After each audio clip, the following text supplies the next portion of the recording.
Good morning, everybody. Welcome back for Someone Scott Selections here for Saturday, April 23rd. Before getting today's play of the day, quick recap of what happened yesterday. We had a nice winner in baseball with the Mets and Diamondbacks. No run first inning at minus 112 on FanDuel. Doesn't really get any easier than that. Nobody got on base. So nice winner for us. Look for the winner here on Saturday. And for the play of the day, we're going to go back to the NBA, looking at the late game between the Timberwolves and the Grizzlies for Game 4 of that series, taking place at around 10 p.m. Eastern time. And for the play of the day, we're going to take a team total in this one. We're going to take the Timberwolves team total under 115.5 at minus 110 on FanDuel. Time recording of 11:45 a.m. Eastern time. Couple reasons why I like the under here for Minnesota. First of all, the Timberwolves, of course, scored 130 in Game 1, and then after that, the offense completely fell apart. But Minnesota has scored less than 97 points in each of the last two games. So a team that can barely reach 100 right now has to go over 115.5 in order to lose this bet. I'll take my chances. It seems like Memphis has really buckled down defensively, especially after Steven Adams was officially taken out of the rotations. But according to Shot Quality, which is a website, they also have a Twitter, where they tell you the projected points from a team based on the quality of shots they got during the entire 48 minutes. And let's just say Minnesota has not fared too well under that metric. According to Shot Quality, Minnesota has yet to reach 113 points in a game in the series. So even when Minnesota scored 130, the only thing that suggests is that Minnesota really overperformed, and they fell back down to earth in games 2 and 3. Plus, you can argue that Minnesota's been shooting poorly. Maybe they'll get it back together. That might be true.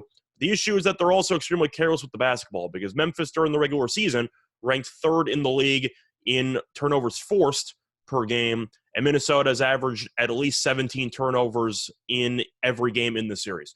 So Minnesota's been extremely careless. They give away a lot of free possessions, and I do expect that to be the case once again here on Saturday. Plus, Memphis, we know, is a pretty aggressive defense, especially with Adams out of the lineup. They are able to switch 1 through 5. That has really given the Timberwolves a lot of problems offensively. Also, you have to point to the main pieces here for Minnesota's offense. You have Karl-Anthony Towns, who took 4 shot attempts last game. I expect him to be more aggressive in this game, but Memphis has done a really good job of figuring out a game plan for him. They are trapping him all the time. They are forcing the ball out of his hands, and they're really daring the supporting cast for Minnesota to actually make a bunch of shots, and they have not been able to. Now, you could talk about how D'Angelo Russell was good in Game 3. That was true. Edwards was okay. Edwards did suffer a bit of a knee injury, though, in the middle of Game 3. He played through it, but after the injury, you could tell that he wasn't really trying to get to the rim as much. It seemed like he was settling for a bunch of jump shots, and I am curious if that knee is bothering him more than he's letting on. On top of that, I mentioned how the supporting cast is going to have to beat Memphis because of the really aggressive defense on Karl-Anthony Towns. The issue with that is that Minnesota's been giving a bunch of minutes to Patrick Beverley and Jared Vanderbilt. Now, Vanderbilt was very good in Game 3. I'll give him props. He had a double-double. But we know Vanderbilt and Beverley are not exactly known for their offensive prowess.